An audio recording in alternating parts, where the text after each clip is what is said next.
Dear students, आज हम discuss करेंगे रसायन विज्ञान क्लास 12 के चैप्टर 2 विलयन के अंतर्गत विलेयता टॉपिक के बारे में। देखिए, अभी हम लोग पीछे डिस्कस कर चुके हैं विलयन में कि जब किसी विलायक में विलेय को घोला जाता है तो प्राप्त जो समांगी मिश्रण होता है, तो हम उस समांगी मिश्रण को हम विलयन कहते हैं। तो देखिए, विलेयता क्या होती है? विलेयता मीन्स सॉल्युबिलिटी क्या होती है। मान लिया एक विलायक है और उस विलायक में एक द्रव विलायक है। विलायक की निश्चित मात्रा है, मान लिया 100 ग्राम, और इसमें एक विलेय पदार्थ यूरिया की 10 ग्राम मात्रा को घोला गया है। तो देखा गया 10 ग्राम यूरिया 100 ग्राम विलायक में पूर्ण रूप से घुल जाती है। क्या किया गया? जब पूर्ण रूप से 10 ग्राम मात्रा घुल गई तो इसमें 10 ग्राम और यूरिया को मिलाया गया, फिर से घोलने का प्रयास किया गया, तो देखा ये भी पूर्ण रूप से घुल जाती है। तो घुली गई मात्रा यहाँ पर यूरिया की हो गई टोटल 20 ग्राम। ठीक है। अब मान लिया हमने क्या किया, 1 ग्राम यूरिया और ली और घोलने का प्रयास किया गया, तो देखा गया कि 1 ग्राम यूरिया जो है पूर्ण रूप से नहीं घुल पा रही है। 20 ग्राम यूरिया जो है 100 ग्राम विलायक में पूर्ण रूप से घुल जाती है। तो विलेयता मीन्स होता है कि जितनी विलेय पदार्थ की मात्रा एक निश्चित विलायक की निश्चित मात्रा में पूर्ण रूप से घुल जाती है, तो उस विलेय पदार्थ की विलेयता कहलाएगी। तो विलेयता मीन्स होता है, विलेयता की अगर डिफिनीशन लिखना चाहते हैं तो हो जाएगा यहाँ पर निश्चित ताप पर विलायक की निश्चित मात्रा, जिसे हम लिख सकते हैं मुख्य रूप से 100 ग्राम, निश्चित मात्रा 100 ग्राम में उपस्थित विलेय पदार्थ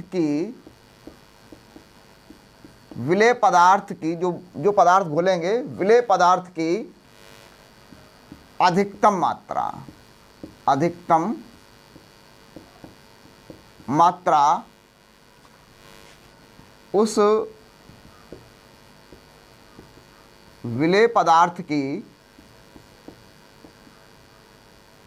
विलेयता कहलाती है। क्या कहलाएगी? विलेयता, या जिसे हम कह सकते हैं सॉल्युबिलिटी कहलाती है। ठीक, कहलाती है। तो स्टूडेंट्स, विलेयता मीन्स समझ में आ गया होगा कि जब विलायक की एक निश्चित मात्रा में विलेय पदार्थ की एक निश्चित मात्रा को घोल दिया जाए और उससे अधिक मात्रा को ना घोला जा सकता हो, तो अधिकतम घोली गई जो विलेय पदार्थ की जो मात्रा होगी उसे हम उस पदार्थ की विलेयता कहते हैं। और जब यहाँ पर विलेय पदार्थ की मात्रा को घोला जाएगा, अधिकतम मात्रा को, तो वहाँ पर जो विलयन प्राप्त होंगे वो विलयन भी 2 प्रकार के होंगे। एक तो बनेगा वहाँ पर संतृप्त व असंतृप्त विलयन।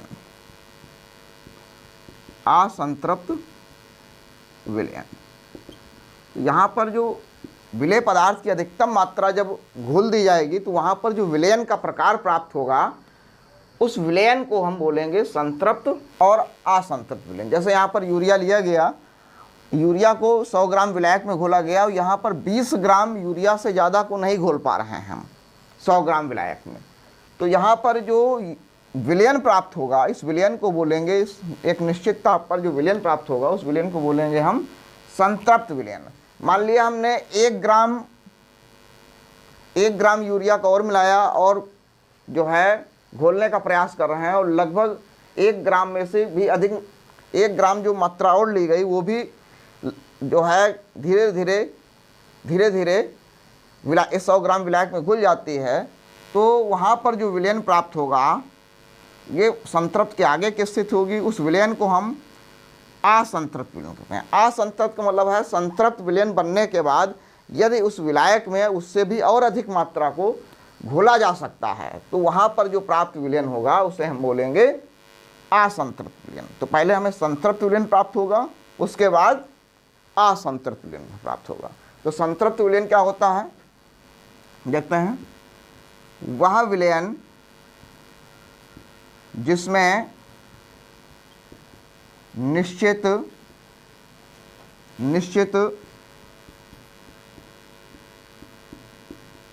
ताप व दाब पर और अधिक विलेय नहीं घोला जा सकता है, नहीं घोला जा सकता है। मतलब अधिक से अधिक मात्रा जब घोली जा सके, उससे ज़्यादा मात्रा को नहीं घोल सकते हैं, और अधिक विलेय को नहीं घोला जा सकता है, तो प्राप्त विलयन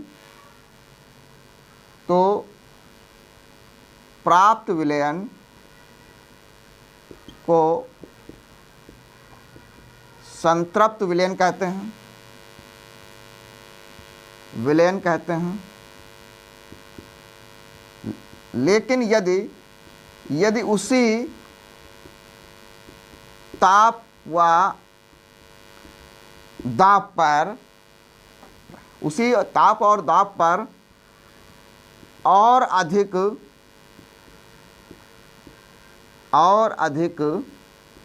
विलेय को घोला जा सकता है, तो प्राप्त विलयन को असंतृप्त विलयन कहते हैं। क्या कहते हैं? असंतृप्त विलयन कहते हैं, जिसको हम इस उदाहरण के द्वारा स्पष्ट रूप से समझ सकते हैं कि प्रारंभ में हमने 10 ग्राम यूरिया को घोला, लेकिन हमने फिर से 10 ग्राम यूरिया को मिलाया, तो टोटल 20 ग्राम यूरिया को घोल दिया। अब 20 ग्राम यूरिया को घोलने के बाद देखा गया कि 20 ग्राम यूरिया पूर्ण रूप से घुल जाती है। अब 1 ग्राम यूरिया प्रारंभ में ली गई लेकिन पूर्ण रूप से नहीं घुल रही है, तो वहाँ पर जो विलयन बनेगा वो संतृप्त विलयन होगा। लेकिन 1 ग्राम यूरिया जब हमने और मिलाई और उसको कस के और उसको घोलने का प्रयास किया, तो वो भी मान लिया अंत में वो भी पूर्ण रूप से घुल गई, तो वहाँ पर जो प्राप्त विलयन होगा वो असंतृप्त विलयन होगा। तो 2 प्रकार के विलयन बने हमारे पास, संतृप्त विलयन और असंतृप्त। संतृप्त विलयन मतलब जिसमें अधिक मात्रा में नहीं घुला सकता है, असंतृप्त जिसमें जो है संतृप्त होने के बाद भी और अधिक मात्रा में विलय को हम घोल सकते हैं, तो प्राप्त विलयन को हम असंतृप्त कहेंगे। अब हम डिस्कस करेंगे कि विलेयता को प्रभावित करने वाले कारक। विलेयता को प्रभावित करने वाले कारक। देखिए, किसी द्रव विलायक में ठोस पदार्थ की विलेयता को प्रभावित करने वाले कारकों में सबसे प्रमुख है विलेय व विलायक की प्रकृति, और दूसरा है ताप। अब हम एक एक करके दोनों के बारे में डिस्कस करेंगे। तो सबसे पहले है विलेय व विलायक की प्रकृति। देखिए, सभी लोग जानते हैं कि यदि हम ध्रुवीय विलायक जल लें, जल एक कैसा विलायक है? ध्रुवीय विलायक। ध्रुवीय विलायक इसलिए है क्योंकि ये आयन बनाता है। अब इसमें हम एक यौगिक घोलें NaCl, तो NaCl जो है आयनित हो जाता है, आयनों में टूट जाता है, तो ये NaCl जल में घुल जाएगा। लेकिन यदि हम इसमें घोलने का प्रयास करें आयोडीन को, तो आयोडीन एक अध्रुवीय यौगिक है या कार्बनिक यौगिक है, तो ये जल में नहीं घुलता है। तो किसी भी विलेय की विलायक में विलेयता जो है वो निर्भर करती है कि उसकी प्रकृति कैसी है। तो देखा गया है कि ध्रुवीय विलायक ध्रुवीय विलायक में ध्रुवीय विलायक में ध्रुवीय विलय को घोला जा सकता है। ध्रुवीय विलायक जैसे जल, इसको समझ सकते हैं उदाहरण के द्वारा। ध्रुवीय विलायक जैसे जल में ध्रुवीय विलय जैसे NaCl को हम पूर्ण रूप से NaCl KCl को पूर्ण रूप से घोल सकते हैं, क्योंकि ध्रुवीय विलायक जल जो है आयनों में टूट सकता है और NaCl भी KCl भी आयनों में टूट सकते हैं। इसलिए ये ध्रुवीय विलायक में ध्रुवीय विलय घुल जाते हैं। लेकिन इसका एक अपवाद भी है। अपवाद ये है कि ध्रुवीय विलायक में जो अध्रुवीय यौगिक होते हैं वो नहीं घुलते हैं, बट ग्लूकोज, यूरिया, सुक्रोज,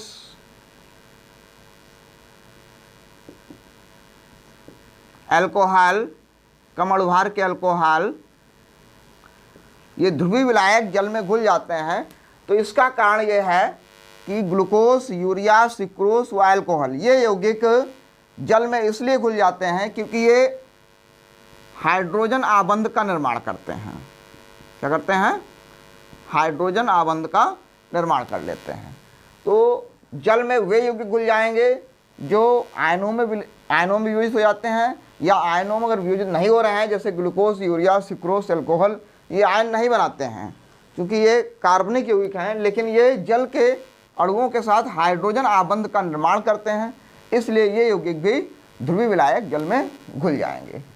और इसी का दूसरा है पार्ट है अध्रुवीय विलायक।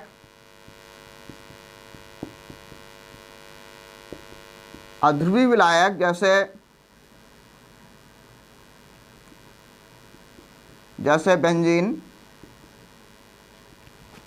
क्लोरोफॉर्म में अध्रुवीय यौगिक जैसे आयोडीन, एंथ्रासीन,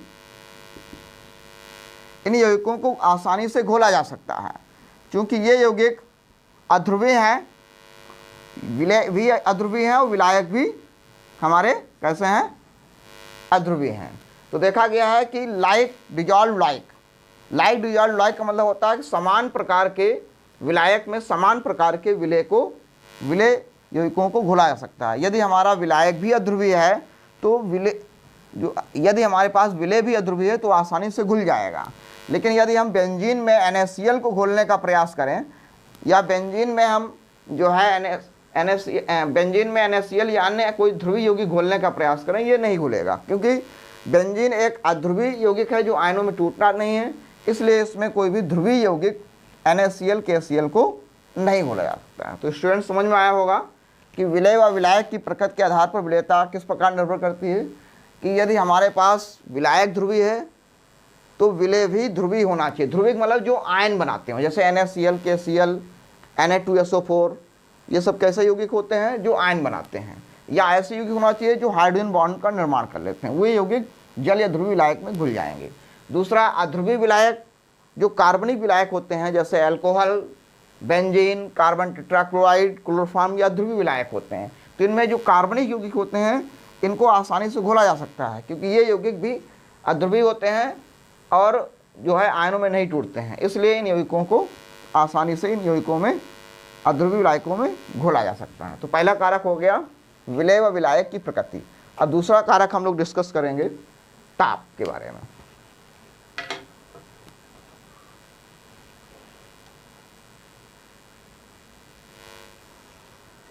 तो डियर स्टूडेंट्स, अब हम डिस्कस करेंगे विलयता को प्रभावित करने वाले दूसरे कारक ताप के बारे में।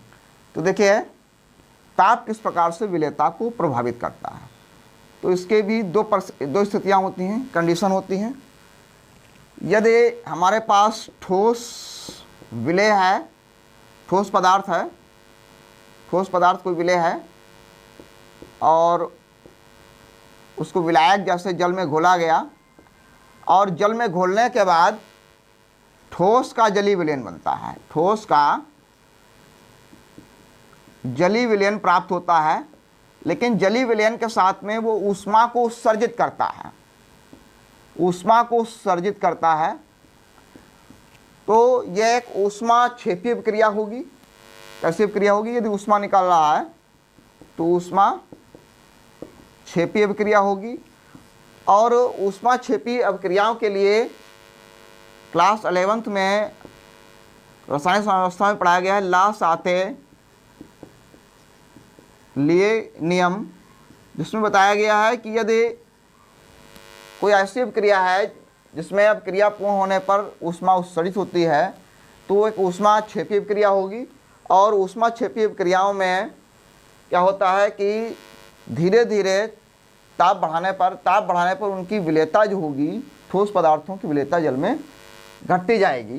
क्योंकि ऊष्मा क्षेपीय अभिक्रियाओं के लिए यदि हमें अभिक्रिया को अर्ध विस्थापित करना है या ठोस पदार्थ को जल में अधिक मात्रा में घोलना है तो उसके लिए हमें ताप को कम रखना पड़ेगा, या हम कह सकते हैं जो ऊष्मा निकल रही उस ऊष्मा को लगातार हटाना पड़ेगा। यदि हम ऐसा नहीं कर रहे हैं तो कुछ समय बाद ठोस पदार्थ जल में घुलना बंद हो जाएगा। इसको हम एक उदाहरण के द्वारा समझ सकते हैं। दैनिक जीवन में अपने घरों में देखा होगा, जब पुताई होती है तो ठोस चूना होता है, ठोस चूना पत्थर जिसे कहते हैं, और उसको जल में जब घोलते हैं हम लोग बाल्टी में रखकर या किसी बर्तन में, तो चूने का जलीय विलयन बनता है। और चूने का जलीय विलयन बनने के बाद वहाँ पर जो बर्तन होता है हमारा वो गर्म हो जाता है, क्योंकि एक ऊष्मा क्षेपीय प्रक्रिया होती है।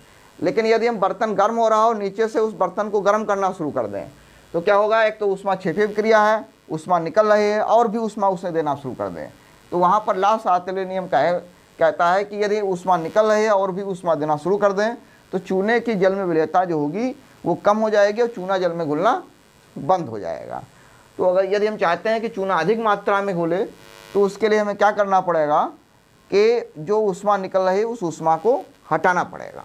यदि हम ऊष्मा को लगातार हटाते रहेंगे तो ठोस चूना जो होगा जल में लगातार घुलता रहेगा।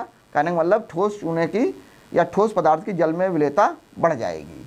तो यहाँ पर हम लोगों ने सीखा कि ताप किस प्रकार से प्रभावित करता है। यदि कोई ठोस पदार्थ को जल में घोला जा रहा है और जल में घोलने पर ऊष्मा उत्सर्जित होती है या ऊष्मा क्षेपीय प्रक्रिया है तो ताप को कम करने पर ठोस पदार्थ की जल में विलेयता बढ़ेगी।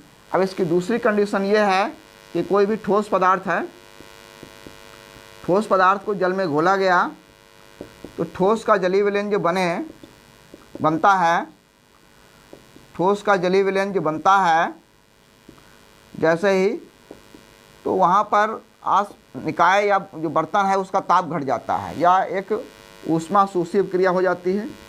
तो ऊष्मा शोषी क्रिया के लिए ला साते लिए नियम कहता है कि यदि ऊष्मा शोषी क्रिया हो रही है तो ऊष्मा शोषी क्रिया का मतलब है कि जैसे ही ठोस पदार्थ जल में घुलेगा तो जल में घुलने पर क्या होगा? ऊष्मा अवशोषित होगी, जिससे विलयन का जो ताप होगा वो घट जाएगा। जो विलयन का ताप घटेगा तो ठोस को जल में घोलने के लिए ऊष्मा की आवश्यकता पड़ेगी, और यदि उसे ऊष्मा आसपास के निकाय के वातावरण से नहीं मिल रही है तो ठोस पदार्थ जो होगा वो जल में घुलना बंद हो जाएगा। कहने का मतलब उस पदार्थ की जो विलेयता हो जाएगी घट जाएगी। और हम चाहते हैं लगातार ठोस पदार्थ जल में घुलता रहे तो हमें क्या करना पड़ेगा? उस बर्तन को गर्म करना पड़ेगा। जब हम बर्तन गर्म करेंगे तो ठोस पदार्थ को जल में घुलने के लिए आवश्यक ऊष्मा मिल जाएगी, जिससे ठोस पदार्थ जो होगा वो जल में लगातार घुलता रहेगा। तो यदि ऊष्मा से शोषी क्रिया है तो ताप क्या होना चाहिए? ताप को हम ताप में वृद्धि करेंगे जिससे विलेयता बढ़ेगी, ताप में वृद्धि करेंगे। और यदि ऊष्मा क्षेपीय क्रिया है तो ला सातले नियम कहता है ताप में कमी होनी चाहिए, ताप को हम कम रखेंगे जिससे ठोस पदार्थ की जल में विलेयता बढ़ती रहेगी। इसको उदाहरण के द्वारा हम समझ सकते होंगे। दैनिक जीवन में देखा होगा कि ग्लूकोज या ग्लूकोन डी जो आता है मार्केट में, ग्लूकोज को अगर जल में घोलना शुरू करें तो देखते हैं कि प्रारंभ में ग्लूकोज जल में घुलता है, लेकिन कुछ समय बाद ग्लूकोज जो होता है वो तुम्हारा जो बर्तन होगा, ग्लास या कटोरी जो भी होगा, उसमें धीरे धीरे नीचे बैठना शुरू हो जाता है। क्योंकि प्रारंभ में जो ग्लूकोज घुलेगा, क्योंकि प्रारंभ में ग्लूकोज को जैसे ही पानी में घोलेंगे तो पानी और उसका जो बर्तन है उससे घुलने के लिए आवश्यक ऊष्मा मिल जाएगी। लेकिन जब कुछ मात्रा में जो ग्लूकोज घुल जाएगा तो उसे घुलने के लिए आवश्यक ऊष्मा वातावरण से मिलना बंद हो जाएगी, क्योंकि ये एक ऊष्मा शोषित क्रिया होगी। जब ऊष्मा उसे वातावरण से मिलना बंद हो जाएगी तो ग्लूकोज घुलने के बजाय उस बर्तन की तली में बैठ जाएगा। और हम चाहते हैं ग्लूकोज पूर्ण रूप से घुल जाए, तो उसको लिए हम क्या करना पड़ेगा, उसको हल्का सा गर्म कर देंगे। जब गर्म कर देंगे तो क्या होगा, ताप में वृद्धि हो जाएगी, जिससे ठोस पदार्थ आसानी से जल में घुल जाएगा। तो इस प्रकार से आज हम लोगों ने सीखा ठोस पदार्थ की विलेयता के बारे में कि विलेयता मीन्स क्या होता है कि किसी भी विलायक की निश्चित मात्रा में जो विलेय पदार्थ की जो अधिकतम मात्रा होगी वो उसकी विलेयता कहलाती है। विलेयता को प्रभावित करने वाले कारक के अंतर्गत विलेय व विलायक की प्रकृति के बारे में सीखा कि यदि विलायक व विलेय की प्रकृति समान है तो वो घुल जाएंगे, यदि वो विलायक व विलायक की प्रकृति अलग अलग है तो उनको आपस में नहीं घोला जा सकता है। दूसरा, ताप का प्रभाव। सबसे अधिक क्वेश्चन ताप के प्रभाव से बन जाते हैं। क्वेश्चन आता है क्या कारण है कि ठोस चूना को जल में घोलने पर ताप वृद्धि पर उसकी विलेयता घटती है। क्योंकि अगर ताप वृद्धि कर देंगे तो ला सातत्य नियम कहता है कि ताप वृद्धि करने पर क्या होगा कि ऊष्मा क्षेपीय अभिक्रिया होने के कारण ठोस पदार्थ की विलेयता या चूने की विलेयता जल में घट जाएगी। दूसरा क्वेश्चन आ सकता है कि ग्लूकोज, क्या कारण है कि ग्लूकोज को जल में घोलने पर ताप वृद्धि करने पर ग्लूकोज की विलेयता बढ़ती है।